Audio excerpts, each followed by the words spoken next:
সবাইকে স্বাগত জানাচ্ছি আমার নতুন ভিডিওতে। আশা করি আপনারা ভালো আছেন। আমিও আছি আলহামদুলিল্লাহ ভালো। তো আজকের ভিডিওর টপিকটি একটু ডিফারেন্ট, কারণ আমি আজকে আমার ঘড়ির কালেকশন দেখাবো। তো রোলেক্স ঘড়ির দোকানেও যাব। আর রোলেক্স ঘড়ির যদি আপনার ইতিহাস বলতে যাই, রোলেক্স তো সবচেয়ে নামকরা একটা ব্র্যান্ড।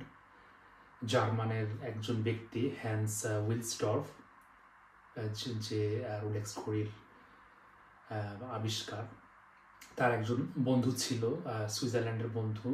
তার সাথে 1900 সালে সুইজারল্যান্ডে যায়।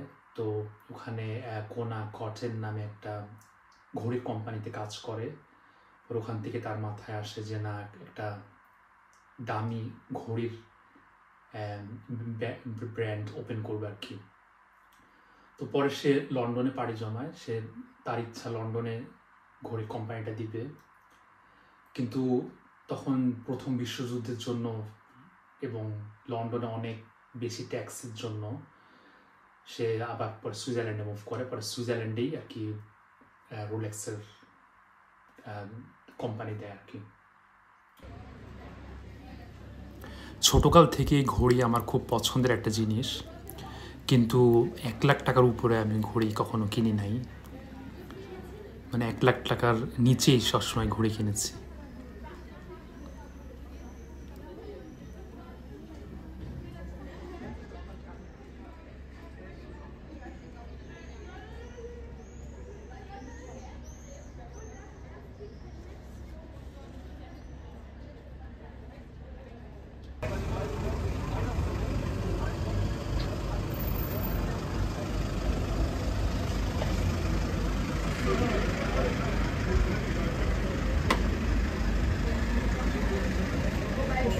Die Schwinge wird gar nicht haben.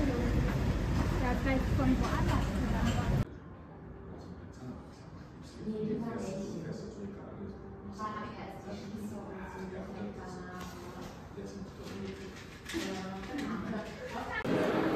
Ich kann mal gucken, aber ich glaube, das ist nicht reduziert.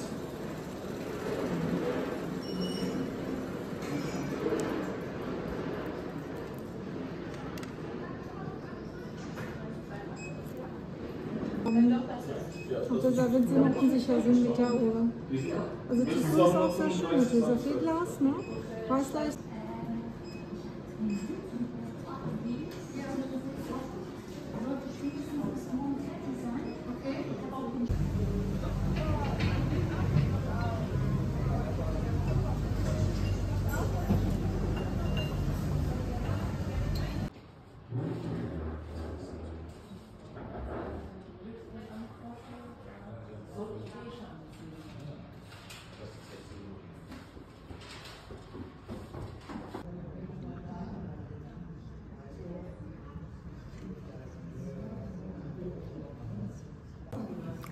এই রোলেক্স ঘড়িটার প্রাইস হলো 32,000 ইউরো।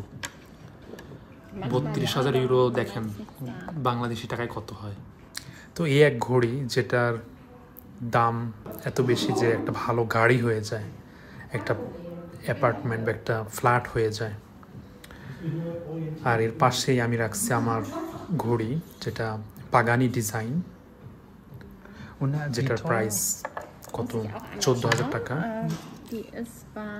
তো ওটা অনেক ভালো, মানে দুটা পাশাপাশি রাখলে বোঝা মুশকিল, মানে অরিজিনাল কোনটা নকল মানে দূর থেকে বুঝবেই না কেউ যদি পরে আসে।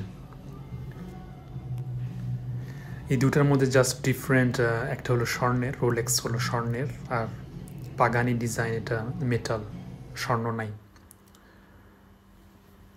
তবে রোলেক্স ঘড়ি কিনলে একটা প্লাস পয়েন্ট আছে, যেমন আপনার ঘড়ি এটা প্রাইস বাড়ে কমে। আপনি এখন যদি কিনেন 30,000 ইউরো দিয়ে, তো এটা হয়তো 1 বছর পর আরও বেশি দামে সেল করতে পারবেন। কিন্তু একটা গাড়ি যদি কিনেন, গাড়ি 1 বছর পরে অর্ধেক দাম হয়ে যায়। এটা কিন্তু অটোমেটিক, আপনার কোনো ব্যাটারি লাগে না। তো এই ঘড়িটা আমার খুব পছন্দের একটা ঘড়ি, কারণ এটা রোলেক্সের মতো দেখতে। তো আমার এখানে আছে, আমি এখন যেটা পরে আছি সেটা হলো ফেস্টিনা নাম। এটা প্রাইস নিয়েছিল 300 ইউরো। তবে এটা এখন আমার খুব একটা পছন্দের ঘড়ি না, কারণ অনেক ওয়েট, অনেক বড়, আর অটোমেটিক না, এটাতে ব্যাটারি চেঞ্জ করা লাগে।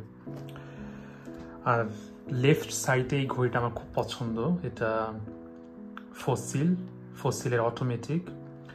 তো এই ঘড়িটা আমি মানে খুব বেশি ব্যবহার করা হয় বর্তমানে। তারপরে আসি স্মার্ট ওয়াচ হলো, এটা কত নিচ্ছিল, 120 ইউরো। Fossil automatic 200 euro. আর এটা গিফট পেয়েছি, এটাও অনেক সুন্দর, মানে ক্লাসিক ঘড়ি, শার্ট প্যান্ট বা স্যুটের সাথে খুব ভালো লাগে।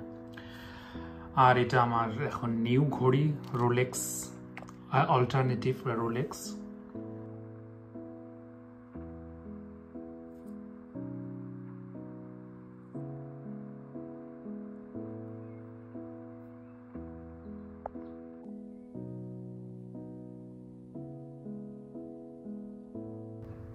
তো আশা করি আমার ভিডিওটি আপনাদের কাছে ভালো লেগেছে। তো আজকের মতো এখানে শেষ করছি। এই ভিডিওটি মূলত ওয়াচ লাভারদের জন্য, যারা ঘড়ি খুব পছন্দ করে।